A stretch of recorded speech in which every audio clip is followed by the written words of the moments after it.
Ni furaha kwa mashabiki wa Simba na ni furaha kwa wapenzi wote wa soka la hapa Tanzania. Ni performance kubwa na ya hali ya juu ambayo klabu ya Simba Sport amekwenda kuionyesha katika mchezo wa leo. Elia Mpanzu na Steve Dese Mukwala kwa magoli yao balaa ambayo yanaipeleka Simba katika hatua ya nusu finali baada ya kushinda katika mikwaju ya penalti.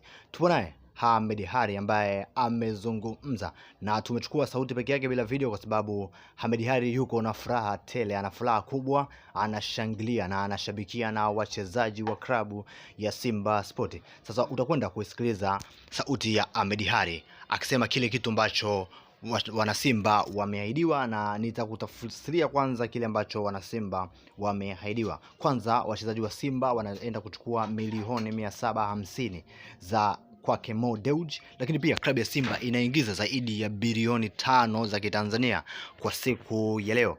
Lakini Ahmed Ally pia amegusia kuhusiana na masuala yote ambayo yalikuwa yanawasumbua katika kipindi chote kile ambacho walikuwa wanashindwa kufuzu. Sasa tunapokwenda kumsikiliza Ahmed Ally, wewe shabiki wa Simba, shabiki kindaki wa Simba, usisahau kusubscribe. Leo ni siku ya furaha kwa mwana Simba, basi usisahau kusubscribe kwa kuwa wewe ni shabiki wetu namba 1. Simba Sport anaongoza na amechukua nafasi ya kwenda kuitumikia taifa katika hatua ya nusu finali. Sasa wewe ni shabiki wa Simba, kwa nini unaacha usisubscribe channel yako pendwa ya Simba Sport? Hapo utapata taarifa zote za muhimu, taarifa kuhusiana na klabu yako pendwa ya Simba Sport. Ahmed Ally ametudhibitishia kilele cha fulani kwamba tunavuka, imefanya kazi, tunavuka. Ni furaha kwa wana Simba. Wewe mwana Simba au jarishi uko maeneo gani, tuambie una furaha kiasi gani kuhusiana na ushindi huu ambao klabu ya Simba imeupata. Simba Sport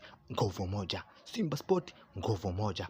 Twende pale, subscribe, like, share, subscribe, like na share. Simba Sport nguvu moja, ni nguvu moja kweli kweli, nguvu moja. Hakuna uchawi, hakuna kitu kilichosimama, hakuna kitu ambacho kimetembea. Simba Sport wamekwenda kumnyanyua mnyama. Ni wa Tanzania mbele leo. Al Masry wanarudi kwao wakiwa wamemwakiwa maji kama unavyoona kwenye picha hapo. Asante sana, usiache kusubscribe.